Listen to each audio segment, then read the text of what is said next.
Welcome, everybody. My name is Andrew Patricio, and over the last 30 years, I've run my own business. But over the last 20 years, I've been training, educating, trying to inspire, motivate business owners, and it's been a lot of fun. And one of the biggest challenges I find that business owners have is how do we get great people to work for us? And I find one of our biggest challenges as small business owners is often that we cannot offer the perks, we cannot offer the prestige of a lot of these large companies, and this is why it makes it quite difficult for us to find top employees. But I'm going to share with you some tips that you can use that's going to make your recruiting far more effective. Because really at the end of the day, you want great business, you want great employees so that you can build a great business. That's the only way you can do it. And I'm sure every single one of you have read books by famous business owners that have built great businesses, and they'll speak about the importance of their people, and that's really the key thing in building a successful business. We need good people. So how do we find these good people? And once we find them, how do we keep these great people and ensure that they're productive, ensure that they help us achieve our goals? And that is what we're going to be discussing today. So let's get going. Let's start discussing some of the things that you need to do. The first thing, and this is something that I really think is vital for any of us, and we need to become much better at it, is really thinking about it, sitting down and planning exactly what you're going to be doing. And planning is an important part of what I teach business owners. If you create a system, if you create a process, you're going to be far more successful. So before you recruit anybody, just sit down with a pen and paper, maybe speak to a couple of your advisors or other business owners, and think about what do you need to do to find the right person. The first thing is key. Have a clear idea of what type of person you're looking for. So let me give you a couple of examples of what I mean. Let's say, for example, I'm looking for a customer service person. So I'm looking then for somebody that's friendly, somebody that's outgoing, and is going to treat my customers like gold. And that is a key thing for me. If I'm looking for somebody that's an administrative role, you know what? That's not so important. Personality is not that important. So this is why you've got to make sure that you sit down and decide what type of person do you want. The first thing I would encourage you to do is to write down a clear job description. A clear job description that explains exactly what this person's going to do, what their responsibilities are, what your expectations are, because this is going to make your life so much easier. First of all, when it's trying to find that person, and secondly, when you're explaining to the person exactly what they need to do. We've got to be very, very careful of being too vague. Being too vague and not making sure that we're very clear on what our expectations are. And if anybody's ever worked for somebody, and I'm sure some of you have done this before, you've worked for somebody that really is not very clear on what their expectations are. It creates confusion. It really creates confusion because you don't know what's expected of you, you don't know what your job title is sometimes, and you're just doing stuff. And just be very, very careful of that. The second thing you want to look at is the skills that they need. Like so I mentioned, for example, we look at the personality traits, but we also look at their skills. You know, do they need to be really good at writing? Do they need to have great presentation skills? Do they have to have customer service skills? All of those things you want to try and identify, because you've got to look at the job description and come up with the right or the ideal person for that job. And the more detailed you are, the better it is going to be for you, and the better it is going to be for the employee. And the other thing I want you to understand is that you are creating a template. So when you sit down and you start writing things down, you start clarifying exactly what you want, you're creating a template that you can use over and over again to recruit great people. Because ultimately, that's what you want to do. You want to make sure that every single person that you interview and employ is good for your business. Because if you get the wrong people, in a large company it costs a lot of money. In a small business it could be an absolute nightmare. I know a small business owner that I was recently working with, employed a sales guy that was a key part of generating new revenue for him, a really key part. The problem with the guy was that he had a drug addiction, and he was over-promising customers what they could deliver. And this had a major impact in his business because the business was coming in, but this guy kept lying, and he was starting to develop a bad reputation. So just be very, very careful of that. I think you only make that mistake once in your life, but trying to identify, is this the right person for my business? Otherwise, if it's the wrong person, it could have a major impact on our revenue and our branding, on our customer service, and on the growth of our business. The other thing you'd look at is the specific functions that they're going to be involved in. For example, if I'm looking for somebody that is a good planner, maybe helping me create the marketing plan or the business plan or operations plan, whatever it is, they need to have those skills. So these are some of the things that I'm going to be looking for in the interview so that I can identify. The second one, you might want a numbers type of person, somebody that's really good at budgeting. You're going to put in some proposals. You're going to bid on some projects. You need somebody with budgeting skills. They've got to know the numbers. They've got to understand how to do quotes and things. This could be a key thing for you. And I've found that often, not always, but often creative people are not the best people with numbers. So you've got to look at the person and try and identify, is this somebody that is good with numbers? And if they are, they could be the right person. If they're not, you need to look for somebody else. The third point is managing. If you need somebody to manage other people, you've got to make sure that they have these skills. They've got to give you examples of where they manage people, what their management skills are, and all of these things you want to write down. The next one is a really key one in our business and probably in your business too, is communication. If you need somebody to regularly write emails to your customers, to regularly write proposals, and their writing skills are not the best, you know what, maybe that's not the right person for the job. So that is a key thing. Or in our business, a very good example is we always recruiting new seminar presenters. And communication is a key thing. So that is something we test. Put them in front of a room and say, you've got 10 minutes or 5 minutes or 2 minutes to speak about this topic, and then ensure that they have the skills to communicate clearly with our customers or potential customers.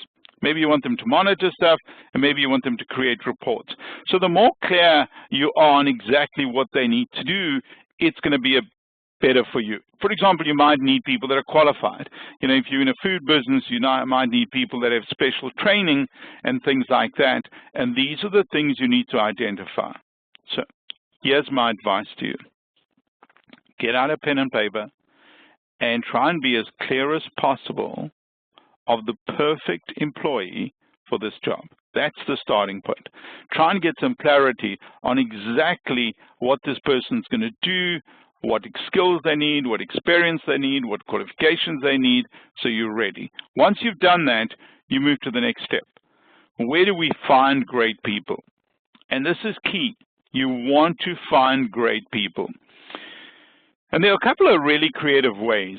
I don't know if anybody, I've never tried and applied for a job online, but I can imagine that the majority, and I'm just guessing now, the majority of those jobs are really difficult to get because they probably get hundreds of resumes with people that aren't qualified, and it's an absolute waste of time.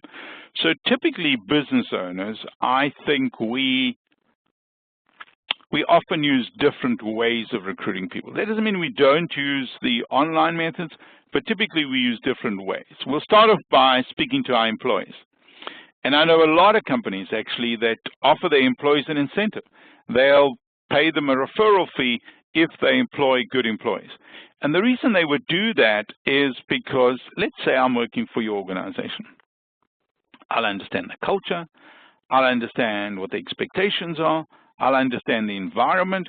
So I will probably know people that could probably fit well into the organization. So I would encourage you to start with your employees. See if they know somebody that could work in the specific position. The next one is your business owners. And a lot of you have business contacts, and if you don't, I would make it part of my strategy to grow the amount of business owners that I know, people in similar communities, similar organizations to me, similar industries. These are some of the things that I would work on. And ask a business network. Go to your local business owners, businesses in your community, and say, listen, I'm looking for an accountant, or I'm looking for a marketing person, or I'm looking for a salesperson. Do you know anybody? So that is a very common way for us to recruit people. The other one is local government agencies, but I must be really honest, I haven't had too much luck with government agencies recruiting people, but I know of some small business owners that have used them really well and effectively and had some luck. So I would check them out if I was you. The other one is using websites. Now, I'm going to give you an example. One of my best employees of all time was a young woman by the name of Renee that worked for me maybe 4 or 5 years, and that is exactly where I found her. I found her on Facebook. I was looking for somebody at the time. Obviously, it was the right medium. At the time, I was looking for somebody that was involved in small business, that understood social media, and could help us grow a community of small business owners online. And so I was watching some of the things that she was doing. She was posting events. She was sharing content, and something that I really liked. So what I did is I approached her on Facebook, sent her a private message, said, hi, I've noticed that you shared a lot of content on social media. I'm looking for somebody just like you. Do you know anybody in the industry, or do you have a friend or a contact that I could communicate with? She said, no problem. You know what? I'm going to look around for you, and I will send you a couple of leads. I said it was either the next day or the following day. She messaged me back and said, hi, Andrew, you know that job you were speaking about? I was thinking maybe I should come in for an interview. I said, you're welcome, which is exactly what I wanted. I wanted either her or somebody very, very similar to her, and that worked really well. I also know some business owners that post ads online, and if that works for you, to do it. But let me tell you what's worked for me over the years. I've posted on a couple of random websites that I've found. I think the way you write the ad, the more specific you are about the skills you need and detail, the better your chances are of finding good people. So I typically have very, very clear instructions. Make sure you tell me, send me your resume, send me 2 references, and how much do you want to earn? And if people do not at least answer those 3 questions, I often don't interview them. Because you'd be amazed. You put an ad on one of these public websites, and you get so many responses of people that have got no qualifications at all. So if people do not respond to those 3 things, I don't interview them and employ some great people, great writers. Typically, that's where I get most of my writers, because in the case of BizLaunch, we do a lot of content development for different companies, and all of my writers come from online websites and been very, very successful in finding good people. But I really believe it's because the ads are really well written, and I think that's the key thing. The other option is for you to poach employees from your competitors, which is something that I've never really been a fan of.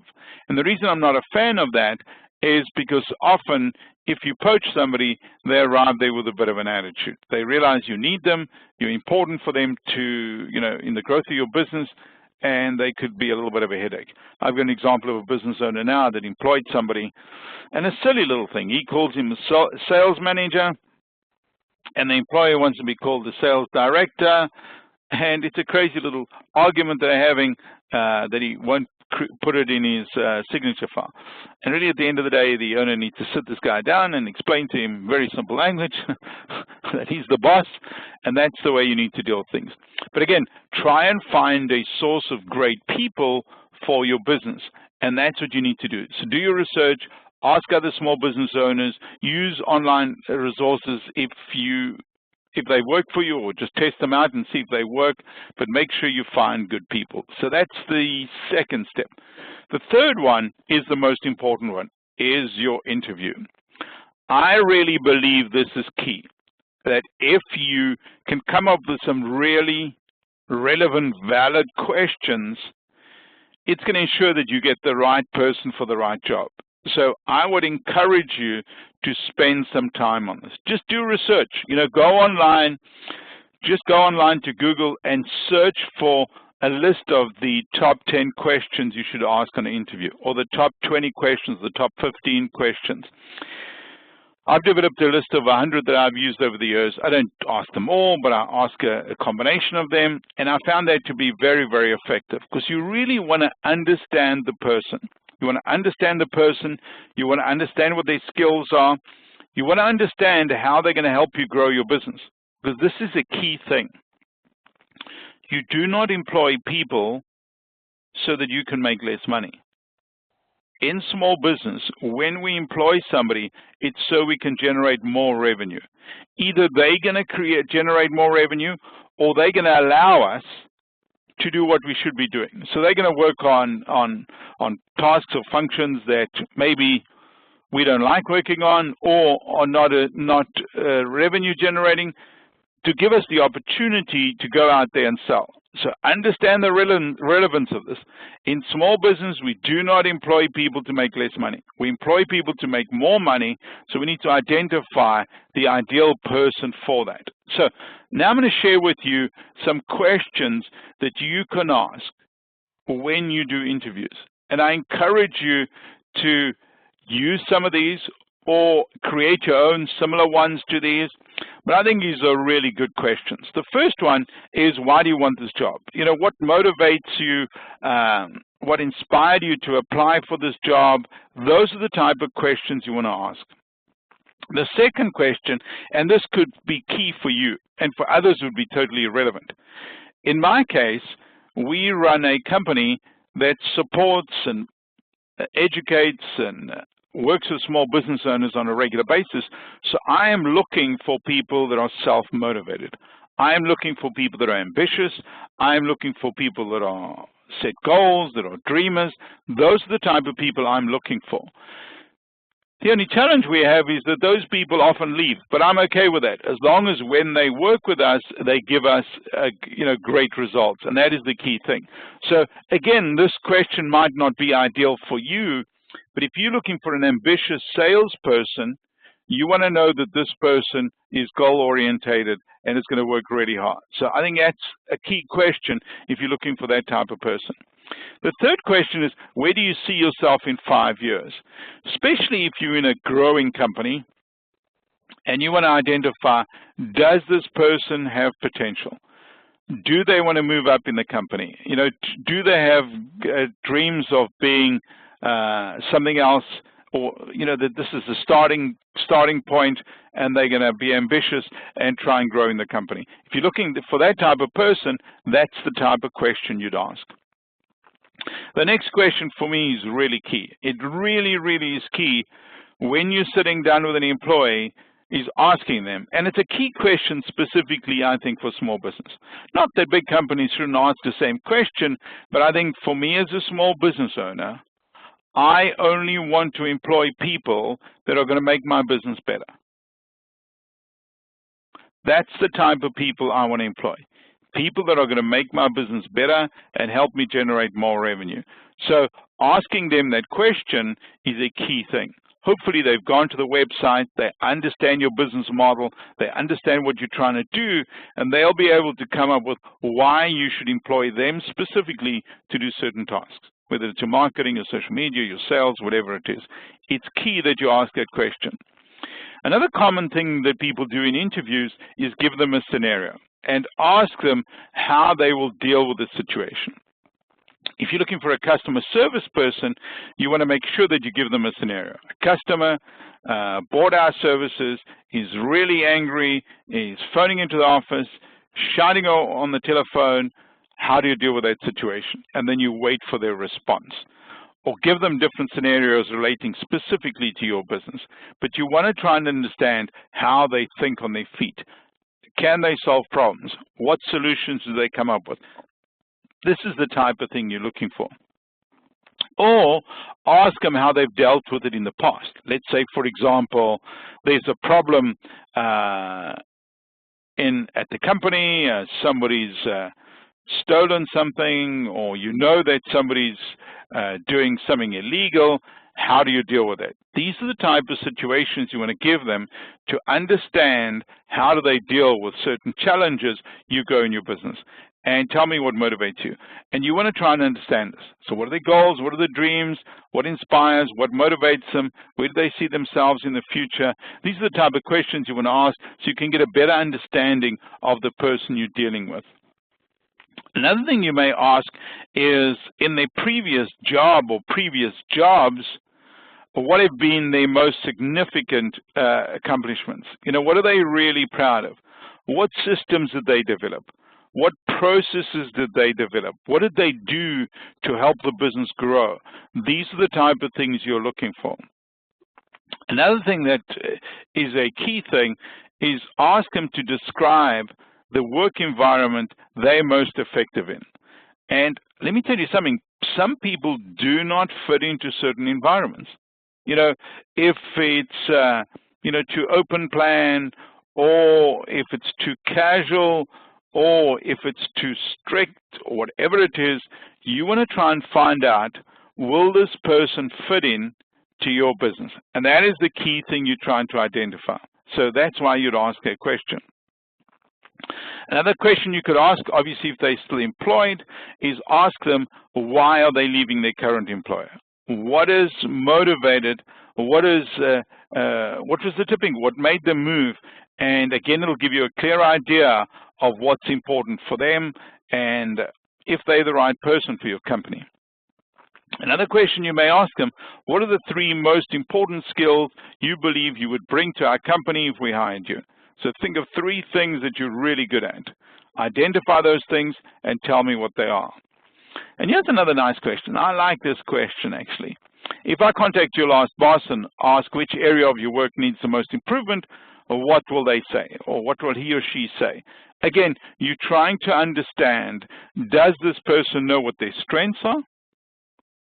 And do they know what their weaknesses are? And again, this is going to help you. And because people that are honest are going to tell you, I'm good at this, I'm good at that, this is really what I'm not good at. And finally, your question is, why should we hire you? So come up with a list of questions, maybe 10 or 12 questions that you regularly ask, and then adapt them for each interview. But I encourage you to write these things down. I encourage you to write them down, test them, and see how effective they are when you employ people. Now, while you're interviewing somebody, so those are the questions you're going to ask them. This is what I want you to think about. Does the person have the right personality traits to do the job? And this is a key thing. You know, are they outgoing? Will they work well in teams? All those type of questions you need to be asking yourself as you're interviewing them, or maybe just after you've interviewed them. You know, maybe make a couple of notes. He's really outgoing, his customer service skills are good, he's maybe not that organized, numbers are not his thing, whatever, and just write down a bunch of things. The other question you want to know is, will they get along with the employees in your company? You know what type of environment you're working in, and you've got to try and identify, will this person get along? And some people just don't, and you want to try and identify that, hopefully, while you're interviewing them. How do they communicate verbally and in writing? I would encourage you to test them. Can they solve problems?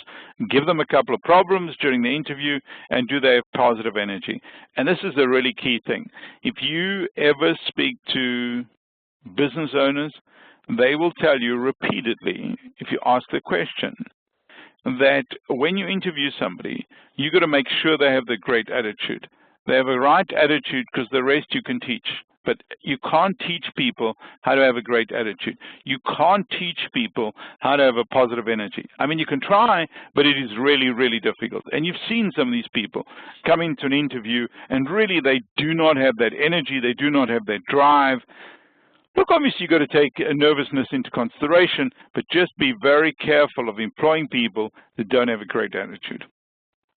Now, this is a key thing, I think, in every single business decision that we make. Don't ignore your gut instinct. This is very, very important. If it doesn't feel right, if there's something, I'm sure you've been in this situation. You've been through an interview, you interviewed somebody, and there's just something that you can't put your finger on. You just cannot put your finger on what it is, or why you don't trust this person, or why you don't like this person, or whatever it is. Obviously, you can't discriminate, but based on the interview, if there's something you're not sure of, you need to identify this. And this is my advice to you as a business owner. Do not make emotional decisions. So if you're not sure, I would encourage you to bring in a second person or a third person into the interview to see if they observe something that you didn't observe. So don't be afraid, or I encourage you not to interview somebody after the first interview. Give them 2 or 3 interviews so you can get a feeling of what type of person you're dealing with. Again, the discipline is the key thing here. You must be disciplined. You must go through the process. And remember, don't make emotional decisions. Don't employ somebody because you like them. You actually don't have to like them. I believe that attitude is something very, very important. We've got to employ people with a great attitude. And I mentioned this earlier on. But you've got to understand you can teach people the rest. And in many of my businesses that I've run over the last 30 years, that is what I'm looking for. I'm looking for people that are friendly, that are caring, that have a great attitude, that are animated. That's the type of people I'm looking for. And many times when I've gone against that, I remember one time very, very clearly running seminars in a city, and I had 2 options when I interviewed. One person with not much experience, but I really liked her attitude, her approach. She was animated, all that type of stuff. I had an option between her and then another guy. There was experience, had lectured at university, had all the qualifications, all of that. And I decided to go with the experience rather than the animated person. And that was one of the big mistakes I made. I soon got rid of the guy. But you've got to understand that you cannot teach that stuff. You cannot teach somebody to have a great attitude. And if you can, I think it's going to take you a long time. So ask yourself this question after you've interviewed somebody. Do they have the right attitude? Do they have similar values and principles? And this is a key thing that, if you're working in a company that cares about the environment, that has got a social proportion to it, or whatever it is, you've got to make sure that these people that you're employing are the same type of people. Do they have similar values and principles? And if they don't, you've got to make a decision as a business owner. You've got to make a decision as a business owner and say, is this the type of person I want selling my brand? That's the question you've got to answer. And this is why you want to try and identify people with similar values and principles. Will they fit in with your company culture? This is a key thing, that if you have, for example, an environment that is very disciplined and very strict, you've got to be in at 9, you've got to be out at 5 every day. If you have that type of environment and this person's not going to fit in, maybe you shouldn't be employing them. But again, you want to identify this. You want to identify this as early as possible. Do they have right business and people skills? And are they teachable and prepared to learn? And for me, the last one is one of the key things. If you're interviewing somebody that knows everything, they're probably not the right employee for you. If you're interviewing somebody that only has strengths and no weaknesses, they're probably not the right employee for you. But you want to identify that, because it can be an absolute nightmare. And I've had many meetings over the last 20 years with business owners that they're absolute nightmare. It's not the business, it's the people that they're working with that create the stress in their lives. So just be very, very careful of being too casual about recruiting people, because hiring people is easy, firing them is not that easy, okay? But the process, you should hire slowly, take your time, and this will work. So let's think about employers. Let's move away from this whole process. You've recruited somebody, you've gone through the interview process. Let's understand what motivates or what makes employees want to work with you or improves their day-to-day. The first thing and the key thing is, and you've got to create this, is that employees want to work in a friendly, caring environment. And I've seen this many times over the years in business owners, that employees that feel like they're part of a team, employees that feel like the boss cares, employees that, these are the type of employees that stay. They stay and they're productive and they're going to help you build a business. But it's your responsibility as a business owner to create that environment. The second thing is you've got to understand employees want a secure job. And you've got to make sure that they understand that and that you're going to take care of them. And when your employees are insecure or not sure of their jobs, what happens is it creates stress for them and they're not as productive as they should be, or they're going to interviews out there and not focusing on their work. So just be very, very careful of that. So make sure that they understand they have a secure job. The third thing is they want to be paid a fair wage. And I encourage you to do this. Pay every single one of your employees a fair wage. Stay away from paying minimums. I encourage you to. Pay them another 25 cents or another $1 an hour, whatever it is, but do not pay your employees a minimum. That's what I encourage you to do. It's your business, your decisions, but that's my advice to you. Employees want to be recognized for good work. Every single one of you have friends that work for larger companies that will tell you that they don't appreciate what they do for them. And they say this over and over again. So the key thing that you've got to do as a small business owner is show your appreciation. Recognize employees for great work. The more you recognize them, the more effective they're going to be. You can encourage them. Make sure you're fair. All of you know bosses that 1 minute are really, really nice, and the next minute they, I don't know, they're going crazy. You don't want to be a boss like that. You want to treat people with respect. If you want to reprimand somebody, you take them to the office and you have a discussion. If you want to praise them, you praise them in front of everybody. But these are the basic guidelines that you stick to. But never, ever treat people badly. Always treat your employees like you would like to be treated. Very important. Doesn't matter how good or bad they are. Employees want to participate in decisions that have impact and affect them. They want to make a meaningful contribution, and they want clear expectations. So this is what employees say is important for them. So as a business owner, you want to try and make sure that you have all this stuff. All right, so what we're going to discuss now are a couple of key things. I've heard many times over the last 2 years, 3 years, 5 years about young people, about how they entitled. I've heard about how they lazy. I've heard about all these different things. But let me tell you something. I do not believe this.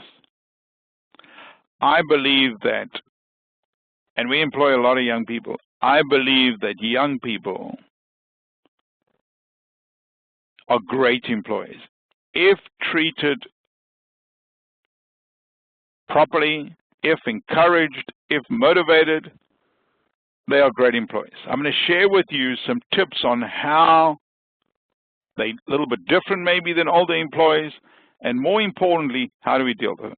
Anyway, so IBM did some research in 2014 just to look at what are their career goals, what are the difference between baby boomers and millennials. And you'll see that millennials, more important for them, they want to make a positive impact on organization.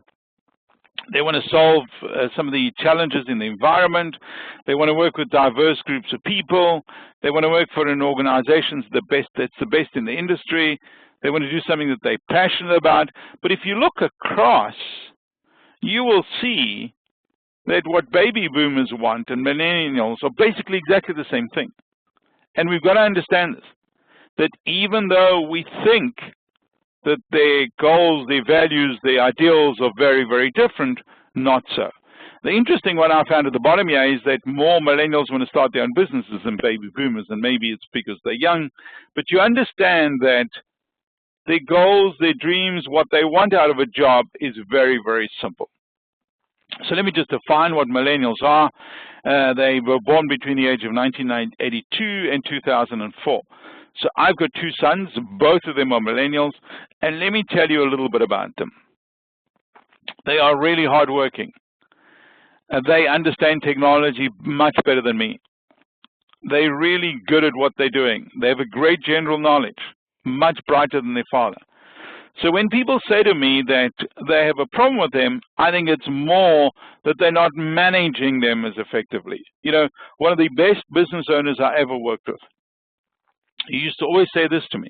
He used to say to me, Andrew, your employees are a reflection of you. So if you're not getting the results out of your employees, this is your responsibility. You've got to make sure that you create the right environment. So what do I think about millennials, all these young people? I think they're intelligent. I think they're confident. And sometimes it comes across a bit, too confident, but they're confident. They are tech savvy, and I think this is a very, very important thing. You've got to understand in our businesses nowadays, when it comes to becoming productive, you need tech-savvy people that understand apps, that understand software, that understand how it works. They need to be they are multitaskers. I actually put confident twice, but they are multitaskers. This is the type of thing they do. They can do 2 or 3 things at once. They can be on their Facebook page and typing something at the same time. They always have earbuds in their ears. I see it all the time.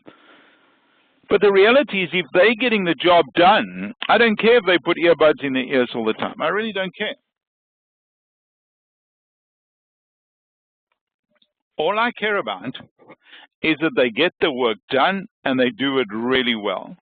So my experience working with young people, I think, has been very, very different to other people. And let me tell you a couple of things of what do they want, and maybe this is where the clashes come in. The thing that I've found about young people is they want to learn and develop. So offering them training, sending them on training programs, getting them to read more books and things like that, that is exactly what they want. And I see it. They are learning. They want to keep learning. They want to improve their skills. So you've got to create an environment where they want to keep learning. The second thing is they want balance. They really, a lot of us older people, I'll talk about myself as one of those people, have worked really, really hard. Whereas I find a lot of young people, they want to travel, they want to work, they want to do things. And I think this is a key thing that we understand. That's not a bad thing. As long as they get the work done, that is the key thing for me. As long as they get the work done. The other thing they want is they want mentorship. And I encourage you to do this. You as a business owner, you as a manager, your job is to guide. Your job is to advise, your job is to guide and give your employees direction. The other thing that young people are really keen on, I'm running a program now, I've been running it for the last 2 years. And just about every single small business, and these are small business owners, these are people that are starting small business already, have started and want to grow them. I find that giving back to the community is a key part of their DNA. It's an important part of them. So we've got to understand that, is that if we can make them, or make it easy for them to do this, they're going to like it. The other thing is, they have more opinions about things, about the environment, about the way we treat people, all those things. They have opinions about that, which I think is key, because they're going to live in this world longer than us, and this is an important thing. The final one, which is something that a lot of business owners struggle with, is flexibility. If you're employing young people, you've got to understand that punctuality is not always the key thing. But my logic is this. I don't really care what time my employees start work in the morning, as long as it doesn't have an impact on the work, as long as the work gets done. So the key thing here is to give them projects. Make sure that you give them projects, give them timelines. You know what, if they start work at 10 because they're more productive than 9, so be it. You'll see they'll work the extra hours. And I see this with my 2 sons. You know what, they may start late in the morning, but geez, they'll work till late at night if they have to. They'll get the work done, and I think that is the key thing. So just be very, very careful of treating younger people or thinking they're all the same, generalizing. I think there are some great employees there. If you mentor them, if you guide them, give them a bit of flexibility, they can help you change your business. And I've seen this many times over the years, and I think it's an opportunity. But really understand that the basics that I'm speaking about here.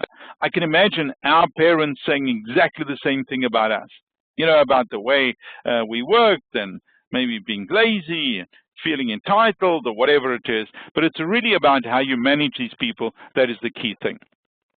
Whenever you employ somebody, get the legal details into place. I've seen this happen many times with small business owners. They employ people, they don't have contracts of employment, they have chaos.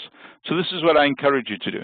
If you employ anybody, part-time or full-time, you put it down in writing. How much you're going to pay them, what they expect it to do, if you're going to offer them any benefits, any stock options, anything like that, very, very clear on a piece of paper. Ideally that your lawyer's checked over. You can have a non-compete agreement, a non-disclosure document, but make sure that you get these things done. And don't leave it until you have time. When you employ somebody, you give them the contract. So here's a case study that I think is absolutely brilliant.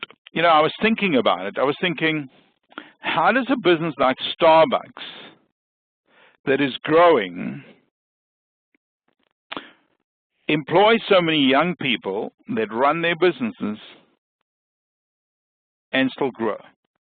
And let me tell you why. This is a very interesting statistic. While the majority of quick-serve restaurants have a staff turnover of 150 to 400%, Starbucks has only got a 65%. You've got to understand how low that is relative to the industry. And let me tell you why they have been so successful in retaining employees, especially young employees. The key thing here are the benefits. You've got to understand, to me as a business owner, I think that benefits are the things that keep your employees. For example, you know, some of the benefits you could offer, I mean, it could be, I don't know, it could be medical, it could be a whole lot of different things, but let's focus on the things that don't cost us money. For example, flexible working hours, you know, working from home and from work, you know, being able to do courses and study, you know, all those type of things. And Starbucks has been really good at doing this. What they've done, and do some research for those of you that are interested. Go online and find out what Starbucks has done to retain the employees and make sure that the employee turnover is not high. And really, the majority of the time, it's the benefits that they offer. So instead of trying to pay your people more, try and identify benefits that you can offer your employees, and it makes a massive difference. I know I've spoken to many business owners over the years and recommended this to them, and I promise you, for a lot of them, it's been really beneficial. Now that you hired somebody, there are key things you need to do. Develop a simple orientation program so that you can talk about your company, your values, your principles, all those type of things. This is your responsibility as an owner. Assign them a coach and invest time in educating and training them. This is a key thing and a very, very important thing. How do we motivate our employees? The first thing is you've got to ask your employees what motivates them. So ask them, what motivates them? Instead of giving them money, maybe a couple hours off on a Wednesday afternoon motivates them more if they have kids. Schedule regular performance appraisals. I would encourage you to do this every 90 days with every single one of your employees. Ask them to set some goals for the next 90 days that they can achieve in your business. Then after 90 days, review those and see how they've done. Listen to your employees, develop a caring attitude, be likable, and have fun. This is what we want to do. You want to make your business a great place to work in. I always say to a lot of the people that I employ, I know you're going to stay with me 2 or 3 years, but those 2 or 3 years, we're going to make the best years of your life. And really the idea is, I believe if they love working in the environment, if they enjoy their peers, if their boss treats them with respect, they're going to perform. Now this is one of the most important slides. If you really want people to perform, this is what I encourage you to do. Find something every day that you can praise them about. Every single employee, you've got to praise them. Every single one of us loves this. We love it when somebody says something nice about what we do. We all like that. So I encourage you to do this with your employees. Use praise spontaneously and frequently. And, the other day I was thinking, some of the lowest level people that we employ, people that are doing menial jobs that we would never like to do, praise those people on a regular basis, and you will see how much more productive and how much more effective they will be. Why? Because nobody ever praises them. So I would encourage you to do this to every single one of your employees. Praise effort, not just achievement. When people try hard and they fail, they should still be praised. Praise initiative, praise individually and publicly. And I encourage you to praise people publicly. Everybody loves that. In front of all the other employees, you speak about a great job that Joe and the cleaner does on a regular basis. Whatever it is, we must show our appreciation. Key. And you've got to understand the importance of this. Let us just summarize. So, plan. Before you employ anybody, make sure you have a very clear idea of exactly what they're going to do. Interview people properly. Make sure you come up with a list of questions that you're going to ask when you interview somebody. Don't ignore your gut. If your gut says there's something, I believe you should listen to your gut. Don't ignore the legal details. Train your employees, praise often, and don't be afraid to employ millennials. They can be some of your best employees. Why? They've got the technical knowledge. They can help you grow your business. Let me just speak quickly about our sponsor today. Our sponsor today is Citrix ShareFile. They provide a simple and secure way to send confidential files of any size, and I'm sure some of you have used it before. A great tool, very effective, very simple, but very important. It integrates with your existing email and document management systems to streamline file access, sorting and uploading, so it makes it really easy for you to do. They offer a full suite of mobile apps that let you access files on any device, so you have access to all your most important information on whatever platform you're using. It offers a full suite of mobile apps, and they allow you to easily encrypt, and this is the key thing, very important and very key, that you can send encrypted files and emails to different people. And in 2017, where everybody's being hacked, I think this is a key thing. So I encourage all of you to go and check it out, Citrix ShareFile, see what services they offer, and if they're the right product or service for you, use them. So let me just summarize really quickly. As a business owner, you want to employ great employees. That is the only way you can grow your business. So I encourage you to get out there, go through these notes, look at some of the advice I've given you, and find great people that can help you build a very successful business. Because that is my wish for every single one of you, that you find great people that help you build a business that you're proud of, that you love working in every day, and allows you to do the things that you love.